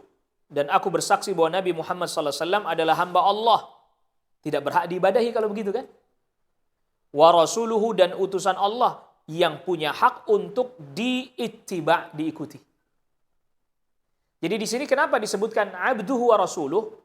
Sebagian bacaan tasyahud juga ada yang ditambahkan abduhu wa rasuluh. Bacaan tasyahud salat, asyhadu an la ilaha illallah, asyhadu anna Muhammadan abduhu wa rasuluh, ada sebagian riwayat menambahkan abduhu wa rasuluh. Ini agar menjelaskan bahwa Nabi SAW hanya hamba, tidak berhak diibadahi. Tidak berhak diangkat setara dengan Allah atau berhak diibadahi seperti Allah Rabbul Alamin, enggak boleh. Atau bahkan di bawahnya Allah tapi diibadahi juga enggak boleh. Seperti Isa, kenapa mereka mengatakan Isa anaknya Allah? Itu di bawahnya Allah, tapi supaya berhak diibadahi juga. Karena itulah kemudian diberi status anaknya Allah. Jadi di sini abduhu, larangan untuk al-ghulu, wa rasuluhu, perintah untuk ittiba. Sallallahu alaihi, salawat Allah semoga terlimpah kepadanya. Salawat Allah ini kepada Nabi maksudnya adalah pujian, sanjungan, menampakkan keutamaan, kemuliaan, dan menambahkan pengagungan kepada Nabi sallallahu alaihi wasallam. Itu makna salawat Allah kepada Nabi sallallahu alaihi wasallam. Wa ala ali, dan kepada keluarganya, wa sahbi, dan sahabatnya, wa sallama tasliman mazida, dan salam yang selalu ditambah.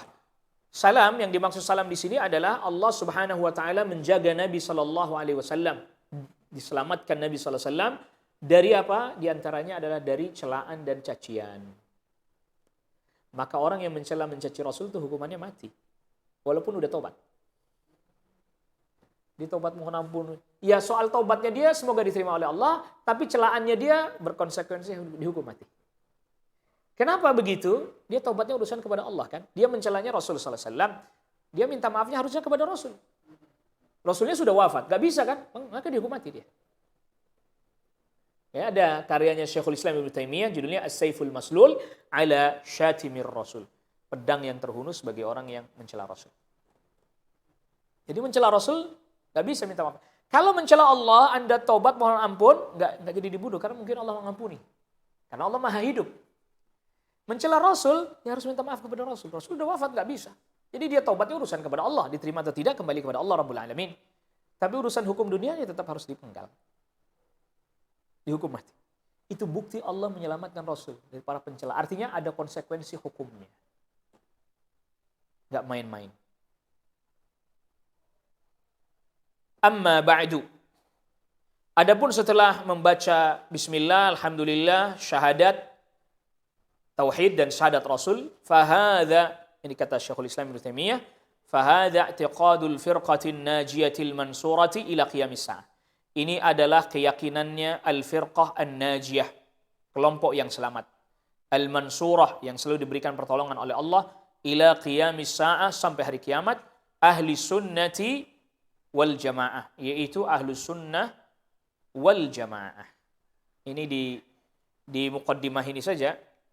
Ini berarti kita akan membahas tentang mustalahat, yaitu istilah. Istilah yang pertama, al-firqah an-najiyah.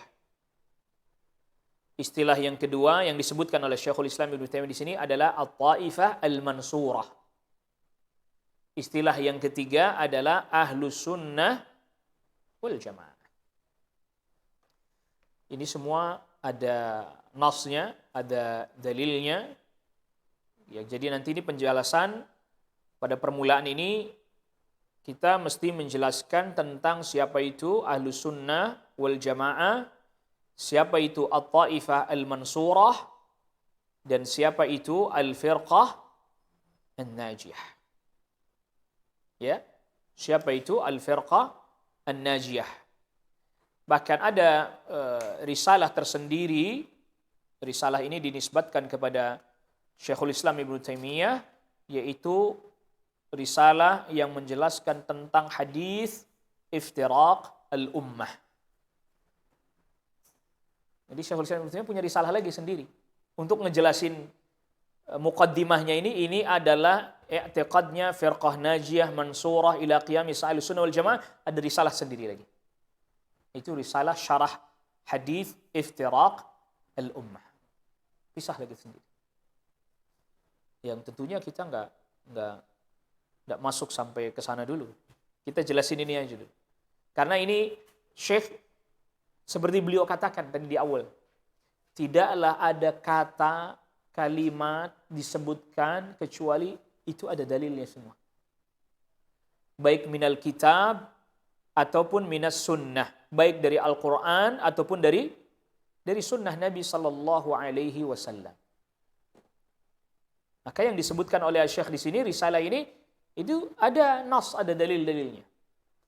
Nah, pertama kita ingin juga menjelaskan apa yang dimaksud dengan i'tiqad.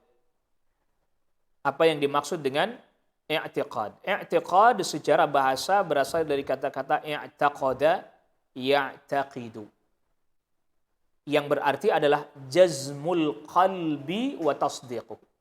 Keyakinan hati yang kuat, yang tidak ada keraguan padanya. Ya. Ya, yang dimaksud sini tadi mengakui, membenarkan dan meyakini dengan benar. Tidak ada keraguan di dalamnya, maka di sini masuk ada dua, ada al-yaqin, namanya yakin, ada yang namanya adh-dhannul ghalib. Adh-dhannul ghalib ini artinya kalau kita terjemahkan kan prasangka ya, padahal itu bukan prasangka, maksudnya ilmu walaupun tidak sampai kepada tingkatan mutawatir hadisnya, tapi hadisnya walaupun diriwayatkan perorangan 1-2 orang, tetapi hadisnya sahih. Itu yang dimaksud dengan adh-dhannul ghalib. Maka hadis sahih, ijma'. Perhatikan, hadis sahih walaupun diriwayatkan satu persatu disilakan dengan hadis ahad, ijma' para ulama bisa dijadikan hujjah dalam masalah akidah. Di sini disilahkan oleh Syekhul Islam Ibnu Taimiyah dengan adh-dhannil ghalib. Kalau yang al-yaqin diistilahkan dengan mutawatir. Ya. Jadi i'tiqad adalah keyakinan yang kuat, mantap, tidak ada keraguan padanya. Dan keyakinan ini oleh Asy-Syaikh dinisbatkan yang pertama kepada al-firqah an-najiyah. Dan itu berdasarkan hadis Nabi sallallahu alaihi wasallam. Hadis Nabi sallallahu alaihi wasallam yaitu hadis tentang iftiraq al-ummah. Hadis yang menjelaskan tentang perpecahan umat, baik Yahudi, An-Nasara, termasuk juga kaum muslimin. Karena hadis tentang iftiraqul ummah ini diriwayatkan dari jalur yang banyak sekali, Imam Ahmad, Abu Dawud, At-Tirmidzi, Ibn Majah, dan yang lainnya. Iftaraqatil Yahud ala 71 firqah. Yahudi terpecah jadi 71 golongan. Kulluha finnar, semuanya di neraka, illa wahidah, kecuali satu. Di Yahudi ada sebut kecuali satu. Jadi satu Yahudi ada yang selamat. Iya, yang tetap bertauhid. Dan ketika Nabi sallallahu alaihi wasallam datang, dia beriman kepada Nabi sallallahu alaihi wasallam gitu. Itu maknanya ya. Atau dia belum sampai Nabi sallallahu alaihi wasallam datang, tapi dia mengimani yang ada dalam kitab bahwa Nabi akan datang dan dia tetap bertauhid, tidak menyekutukan Allah, dia yang wahidah itu. Yang selamat. Jelas gitu ya. Karena ternyata di satu redaksi hadis semuanya ada kulluha finnar illa wahidah. Waftaraqatin nasara ala 72 firqah.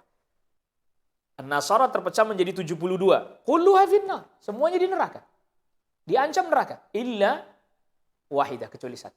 Yang juga itu tadi, dia masih bertauhid, mengikuti agama terdahulu, sebelum Rasul diutus dia sudah wafat. Setelah Rasul diutus dia beriman. Dapat 2 pahala dia.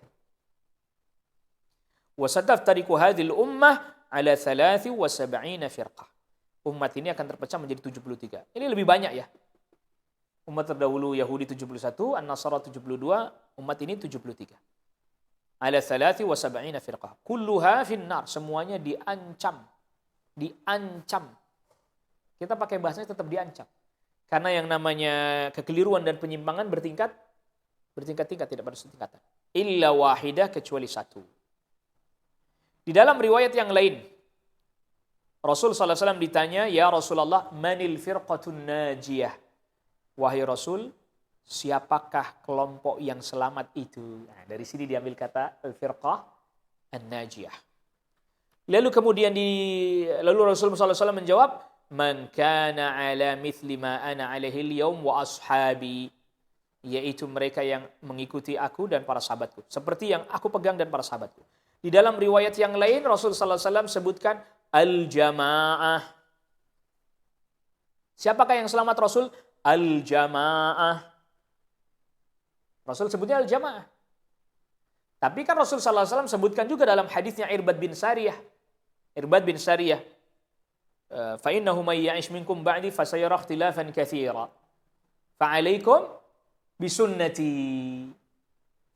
Berpeganglah kalian kepada sunnahku, ahli sunnahnya itu. Wa sunnatil khulafa'ir rasyidin al-jamaah.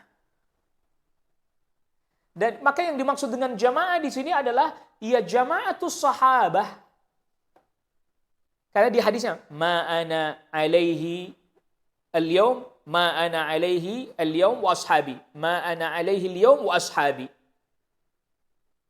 Maka sunnahnya sunnah Rasul sallallahu alaihi wasallam, al-jamaah adalah sunnahnya khulafa'ur rasyidun, itu para sahabat radhiyallahu anhum. Yang mereka mengikuti sunnahnya Rasul sallallahu alaihi wasallam. Kalau ada yang bertanya kenapa dipisahkan antara sunnahnya Rasul dengan sunnah Khulafaur Rasyidin?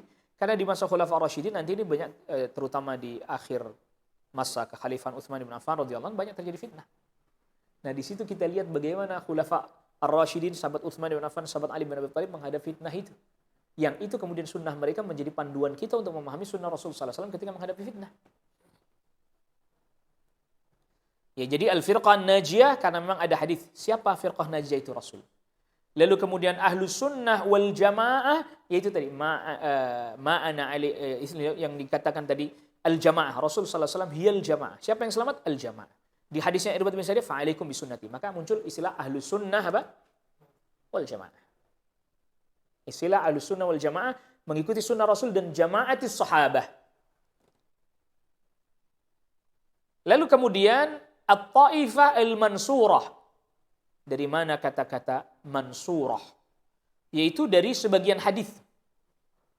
Dari sebagian hadis di mana Rasulullah sallallahu alaihi wasallam sabdakan, la tazalu ta'ifatun min ummati 'alal haqqi zahirin. Akan terus ada sekelompok dari umatku yang berada di atas kebenaran, nampak terus menang di atas kebenaran. Di dalam lafaz yang lain, la tazalu ta'ifatun min hadhil ummah 'alal haqqi mansurin. Pakai kata-kata mansur. Ta'ifah mansurah. Itu kelompok yang selalu diberi pertolongan dan kemenangan oleh Allah Rabbul Alamin. La yadurruhum man khadhalahum wala man khalafahum, tidak membahayakan mereka yang menghinakan mereka, yang menyelisihi mereka. Ini artinya bahwa akan ada di belakang orang-orang yang menyelisih Taifah Mansurah. Merendahkan Taifah Mansurah akan ada. Tidak membahayakan mereka orang yang merendahkan mereka ataupun menyelisihi mereka hatta taquma as-sa'ah, sampai datang hari kiamat. Sampai datang hari kiamat. Jadi Ahlus Sunnati wal Jamaah Taifah Mansurah al-Firqatun Najiyah tidak akan habis sama sekali, tidak ada di muka bumi. Tetap akan ada. Sebab kalau habis nggak ada sama sekali Taifah Mansurah, Firqah Najiyah, Ahlus Sunnah wal Jamaah, habis nggak ada sama sekali, kiamat datang. Kiamat datang. Ini mereka akan tetap ada. Maka nanti yang menang melawan Dajjal, Taifah al-Mansurah. Al-Firqatun Najiyah. Yang memenangkan peperangan akhir zaman, Taifah al-Mansurah.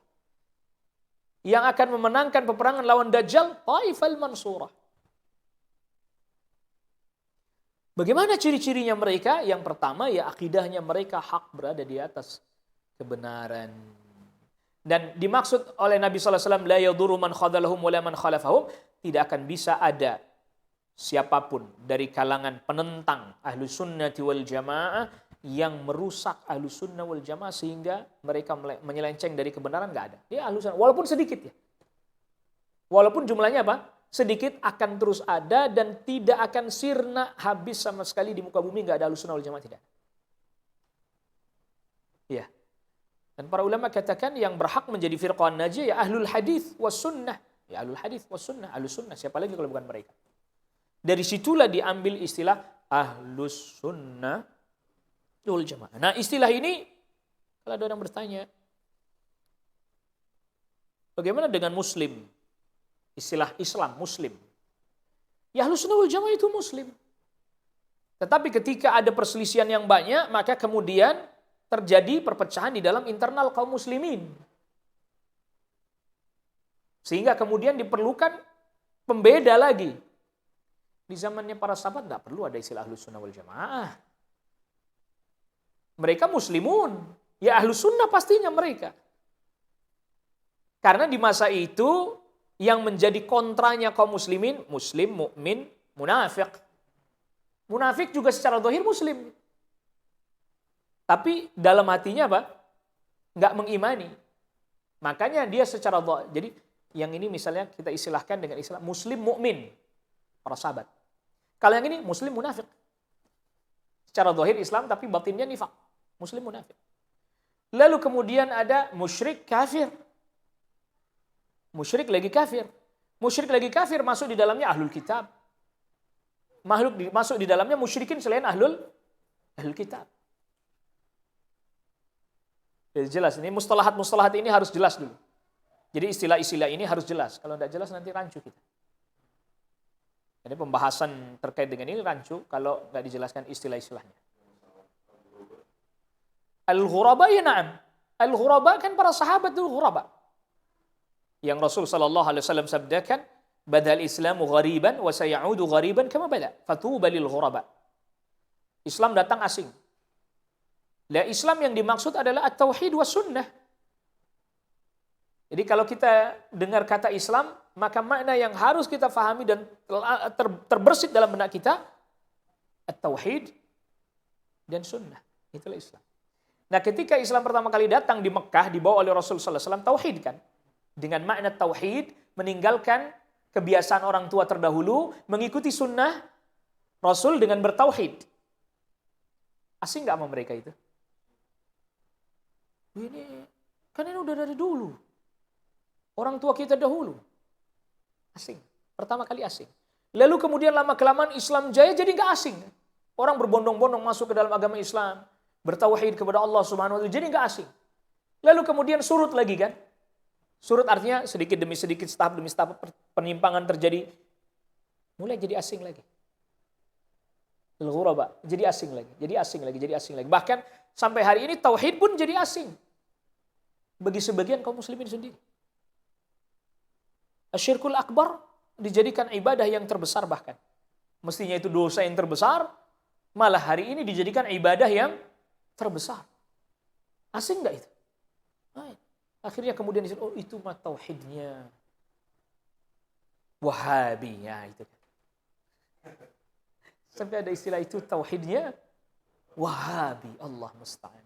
Nasallallahu alaihi wasallam. Ketika dijelaskan ini tauhid yang dibawa oleh Rasulullah sallallahu alaihi wasallam. Maka lalu dia pun katakan, loh, memang Syekh Muhammad bin Abdul Wahab itu nabi. Aneh. Kadang kayak tauhid, sekarang penjelasan sederhana saja. Tentang salat. Tentang salat. Rasulullah SAW jelaskan gamblang nggak tentang salat? Gamblang. Jelas, terang benderang Rasul. Hampir setiap orang Islam coba tanya tentang salat, hampir semuanya tahu. Walaupun tadi ada beberapa permasalahan atau yang berbeda dalam setiap permasalahan ya. Rinci-rinci diteliti. Tetapi pertanyaannya, mereka tahu nggak tentang salat? Banyak tahu tentang salat. Tentang tauhid. Padahal kira-kira saja. Kalau ngelihat sirah. Mana yang lebih banyak dijelaskan oleh Nabi sallallahu alaihi wasallam di masa-masa awal? Tauhid atau salat? Tauhid. Tapi kenapa orang nggak kenal yang ini? Hampir 13 tahun di Makkah tauhid. Salat kan belakangan setelah Mi'raj, lalu kemudian baru berjamaahnya pun ketika di Madinah bangun Masjid Nabawi. Berarti lebih lama tauhid, lebih dulu. Kenapa orang nggak paham tauhid ini? Lebih paham salat dibandingkan tauhid. Permasalahan. Belum lagi nanti bergeser lagi. Masalah-masalah yang muncul di masa-masa fitnah misalnya di belakang. Apa masalah tauhid? Rububiyah uluhiyah? Enggak kan? Enggak. Abdullah bin Saba Yahudi memulai perbincangannya, walaupun tentu itu nanti mengganggu uluhiyah, memulai perbincangannya dengan mengagung-agungkan sahabat Ali bin Abi Thalib radhiyallahu anhu. Dengan mengatakan mestinya yang jadi khalifah setelah khalifah Umar itu sahabat Ali, bukan sahabat Utsman. Sampai akhirnya kemudian menyentuh uluhiyah, yaitu mengatakan bahwa Ali adalah ilah. Itu yang diistilahkan sekte Sabaiyah namanya. Yang itu kemudian dibakar hidup-hidup oleh sahabat Ali bin Abi Thalib mereka. Dihukum. Udah menyentuh itu. Tetapi kan terus kemudian setelah itu berhenti, artinya tidak menyentuh itu. Khawarij, apakah Khawarij menyentuh uluhiyah rububiyah? Enggak. Khawarij babnya masalah iman. Iman. Siapa orang yang berbuat dosa besar, imannya hilang. Itu kan bicaranya Khawarij di situ. Berhak untuk dikafirkan. Bukan menyentuh rububiyah uluhiyah. Enggak. Al-asma wa sifat tidak.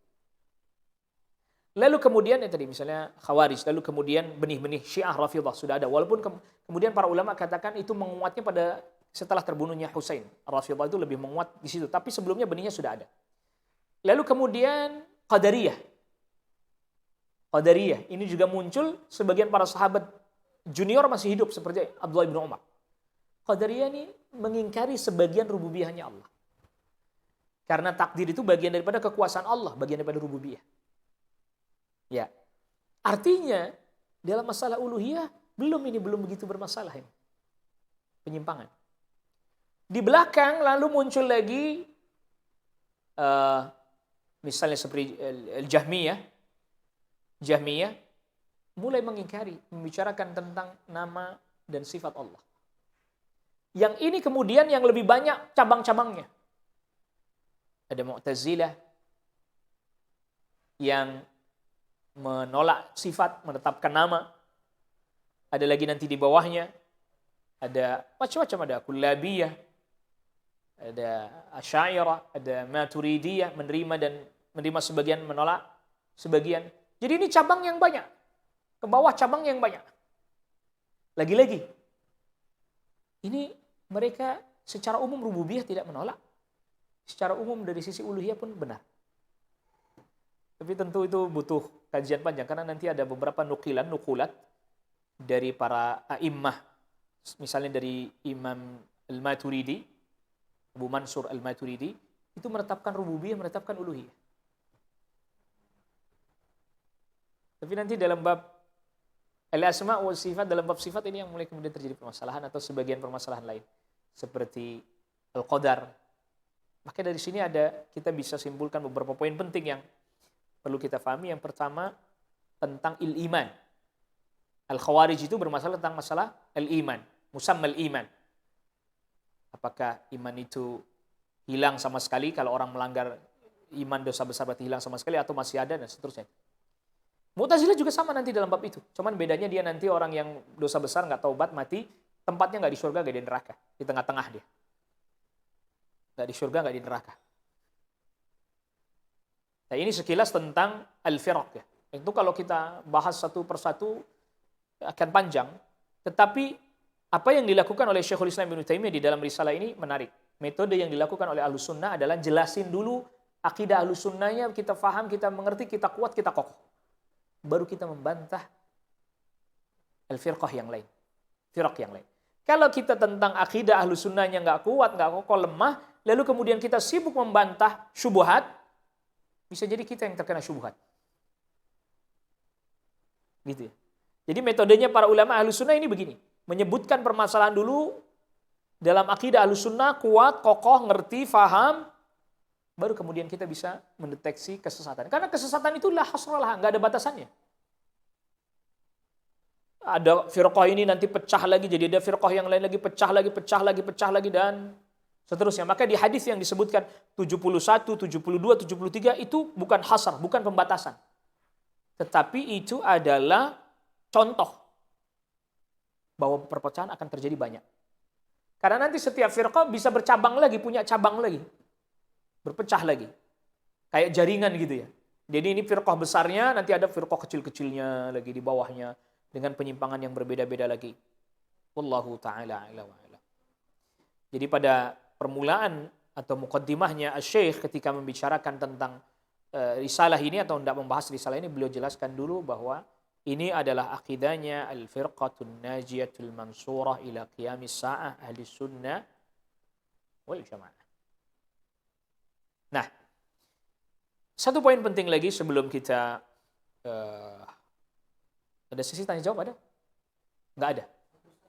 Satu. Fadhal, boleh. Silakan. Assalamualaikum. Yang tadi soal kekeliruan itu Ustaz. Naam. Bagaimana kita mencari guru yang benar gitu. Karena kan ada sebagian dari kita yang masih keliru soal qadariyah dan jabadiyah. Masih ada yang itu. Bagaimana mungkin pertanyaannya begini, bagaimana cara kita memilih dai atau guru yang baik dan benar? Nah. Cara yang paling sederhana ya tanya ahlul ilmi yang lain. Tanya ahlul ilmi yang lain ya, yang mengerti betul tentang seseorang itu. Tanya orang guru lain yang paling mengerti tentang dia. Kemudian kita ambil ilmunya. Ya, itu paling mudah. Ya kecuali antum berilmu, punya ilmu yang lalu kemudian mampu mendeteksi, itu lain ceritanya. Kalau itu antum punya ilmu berarti. Tapi kalau yang tidak tahu ya tanya sama yang tahu. Paling mudah itu. Dan ini masalah, maka kenapa kita memulai dari akidah pembahasannya? Ya walaupun tentu orang ada yang memulai dari berbagai macam, tapi mulai dari akidah. Karena kalau akidahnya menyimpang, dia ahli di bidang tafsir, nanti tafsirnya dalam bab akidah jadi bermasalah. Kalau tahu dia ahli hadis, misalnya mengerti hadis, hafal hadis, sanad matan hadis, dia jelasin hadis, ketika hadis membicarakan tentang bab akidah, menyimpang, nanti keliru dia. Dan kalau kekeliruan itu adalah kekeliruan yang artinya orang salah ucap dan seterusnya, ketika diingatkan langsung dia perbaiki, itu namanya kekeliruan yang wajar ya. Tapi kalau keliru itu memang itu jadi keyakinannya dia, nah ini yang jadi permasalahan. Jadi memang kekeliruan itu adalah keyakinannya, bukan dia keliru, salah ucap. Tapi memang itu menjadi keyakinannya. Apalagi di dalam beberapa masalah, tentu menimbang masalah juga bukan perkara yang mudah. Ini masalah levelnya berat, ini masalahnya levelnya sedang, ini bukan masalah yang mudah. Ya, bukan masalah yang mudah. Misalnya adalah masalah qadar, itu bertingkat-tingkat. Qadariyah itu nanti bertingkat-tingkat. Pengingkaran mereka bertingkat-tingkat. Ada yang sampai para ulama telah vonis mereka bisa jatuh pada kufur. Dan itu dijelaskan oleh Syekh di belakang. Makanya Syekh menjelaskan tentang al-imanu bil qadar itu ada dua martabat. Ala martabatain, dua martabat, dua tingkatan. Tingkatan yang pertama kalau dia mengingkarinya dia bisa kufur, yaitu ilmu dan kitabah. Bahwa Allah Subhanahu wa taala telah mengetahui segala sesuatunya dan Allah Subhanahu wa taala telah mencatat segala sesuatunya di Lauhil Mahfuz. Ada orang mengingkari ini, qadariyah juga. Tetapi bisa kufur dia. Bisa kufur. Keluar dari agama Islam. Tapi nanti dua martabat di bawahnya atau satu martabat di bawahnya, ini isinya dua adalah al-masyi, al-khalq, ini tidak sampai kufur tapi dhal, sesat. Ini terjadi pada sebagian Mu'tazilah juga. Bahkan terus masuk juga kepada sebagian Asy'ariyah juga. Dan seterusnya. Itu nanti sudah masuk dalam pembahasannya detail-detail rinci-rinci ya. Jadi ini perlu lagi dihidupkan memang pembahasan yang semisal seperti ini. Agar orang faham betul. Berbeda nanti masalahnya adalah masalah yang memang para ulama Ahlus Sunnah sendiri berselisih. Yang tidak menyentuh pada usulul iman, pokok-pokok iman, tapi hanya pada ranah tafasil, perincian. Misal seperti para ulama Ahlus Sunnah berselisih, apakah yang diazab di kubur itu badannya aja, ruhnya saja, atau ruh dan jasadnya. Ini semuanya akwal datang dari sebagian Ahlus Sunnah wal Jamaah. Tetapi Syekhul Islam Ibnu Taimiyah nanti menjelaskan bahwa yang kuat ya badannya pun ikut merasakan dampaknya, tapi yang dominan adalah ruhnya. Sebagaimana kita hidup di dunia ini, yang dominan badan apa ruh? Kita hidup di dunia ini sekarang, yang dominan badan apa roh? Badan dominan. Badan dominan, gimana nggak dominan? Makanya kan ada sebelum ditiupkan roh di alam roh, betul ya? Pernah dengar itu? Di alam roh kan? Berapa lama di alam roh? Sebelum ditiupkan nih rohnya ke janin, berapa lama? Hah? Itu janin ditiupinnya. Roh ditiupinnya di janin yang berusia, rohnya udah berapa lama adanya? Hah? Semenjak, jadi Nabi Allah ciptakan Nabi Adam alaihissalam, lalu Allah keluarkan seluruh roh keturunannya dari punggungnya Adam alaihissalam. Roh itu udah ada. Itu anak yang belum ditiupkan roh, 4 bulan ya, 4 bulan ya. Ya, belum ditiupin roh, itu bukan 40 hari berarti 4 bulan tuh. 4 bulan tuh. 120 hari ya, 120 hari. Itu rohnya belum ditiupkan. Udah ada tapinya. Rohnya sudah ada, tinggal Allah perintahkan tiupkan tiup. Tapi rohnya udah ada. Karena telah dikeluarkan semuanya dari punggungnya Nabi Adam alaihissalam ketika Allah ciptakan Nabi Adam, sudah keluarkan semuanya roh keturunannya sampai hari kiamat. Bahkan Allah Subhanahu wa taala kasih tahu sama Nabi Adam nama-namanya. Dan ini disebutkan oleh para ulama tafsir ketika menafsir firman Allah Subhanahu wa taala, wa 'allama Adam al-asma'a kullaha. Allah ajarin nama semuanya. Sampai Nabi Daud alaihissalam. Belum ada Nabi Daud, belum ada cuma Nabi Adam alaihissalam sendiri. Lalu kemudian diberitahukan dalam hadis riwayat Imam Tirmidzi, Nabi Adam tanya, ini siapa ini ya Allah? Ini roh saya, roh anak keturunan saya siapa ini? Memancarkan cahaya di antara kedua matanya. Ini Daud, roh keturunan di akhir zaman. Nabi Daud itu sudah akhir zaman. Bagi Nabi Adam, Nabi Daud sudah akhir zaman. Gimana? Gimana zaman sekarang? Ini siapa namanya? Daud alaihissalam. Berapa umurnya? Sekian umurnya. Tambahkan dari umur saya. Tambahkan. Sampai akhirnya kemudian Nabi Adam alaihissalam menjelang wafatnya didatangin malaikat. Loh, umur saya kan masih banyak sisanya. Lupa dia udah dikasihin kepada Nabi Daud alaihissalam. Gitu. Makanya tidak aneh kalau kemudian orang di belakang seringkali lupa umur. Karena bapaknya dulu juga lupa umur. Itu nasnya begitu. Ya, jadi kalau bicara tentang masalah perincian-perincian, nanti ada perincian-perincian. Tapi tadi ya tanya sama yang mengerti. Tanya jangan sama yang tidak mengerti. Misalnya, kan nggak semua. Seperti misalnya, Anda ditanya tentang seorang, Ustadz Fulan bagaimana? Wah, kalau Anda nggak ngerti, Anda bilang Anda nggak ngerti. Anda nggak tahu. Kalau Anda tahu, ya Anda bilang tahu. Tuh, tapi ada kekeliruan begini, apa? Keliruannya sampai menyentuh masalah yang pokok atau tidak? Nah, nanti juga tentu ini akan menjadi pembahasan yang tersendiri, itu pembahasan tentang siapa itu Ahlus Sunnah wal Jamaah. Sederhananya Ahlus Sunnah wal Jamaah itu adalah mereka yang berpegang dan tidak menyelisih sesuatu yang ijma', mujma' alaih, perkara yang ijma'. Gitu. Dan ijma'nya bukan ijma' menurut fuqaha, lain nanti, karena ijma' menurut fuqaha terkadang ijma' ternyata berselisih.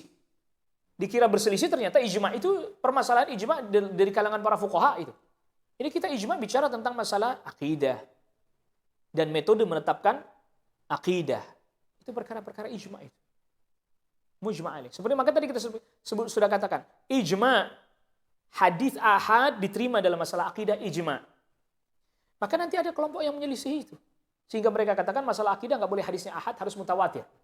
Sehingga kemudian ada sebagian mereka yang mengingkari siksa kubur. Karena alasannya hadisnya cuma satu, bukan mutawatir. Maka akhirnya mereka buat kaedah yang kontradiksi. Katanya hadis ahad itu hanya boleh dalam masalah akidah, masalah amal, tidak boleh dalam masalah akidah. Jadi hadis siksa kubur mereka nggak yakin akan siksa kubur karena itu akidah. Karena nggak bisa menetapkan hadis ahad. Tapi kalau untuk doa mohon dari adab kubur boleh. Lihat bagaimana nggak kontradiksi. Dia berdoa mohon perlindungan dari siksa kubur boleh, tapi nggak meyakini. Gimana coba? Lihat kontradiksi. Maka ini kita sebutkan karena ada satu risalah yang membahas tentang syarahnya dari Lum'atul I'tiqad sebenarnya. Itu bagus sekali karena dia setiap masalah yang di situ ada ijma', dia sebutkan ijma'. Ini ada ijma', ini ijma'. Ijma' ini dinukil oleh Imam Ibnu Abdil Bar misalnya dinukil oleh ijma. Itu penting. Termasuk ayat-ayat sifat. Ijma bahwa ayat sifat tidak termasuk mutasyabihat. Ijma. Jadi ijma yang seperti ini harus kita ketahui. Yang dengan demikian kita bisa membedakan, oh ini orang menyelisih permasalahannya ijma atau tidak. Jadi kita juga tidak boleh sembarangan mengeluarkan orang dari Ahlussunnah wal Jamaah. Tidak boleh sembarangan. Apakah itu masalah ijma atau masalah yang masih diperselisihkan? Kalau kita belum tahu, ya tawakuf, diam. Itu lebih aman. Allahu ta'ala ala wa alam. Ini yang bisa kita bahas pada pembahasan kita pada risalah Al-Aqidah Al-Wasithiyah. Wa sallallahu ala nabiyina Muhammadin wa alihi wa sahbihi. Wassalamu tasliman katsira. Subhanakallah bihamdik. Asyhadu an la ilaha illa anta astaghfiruka wa atubu ilaik. Wassalamualaikum warahmatullahi wabarakatuh.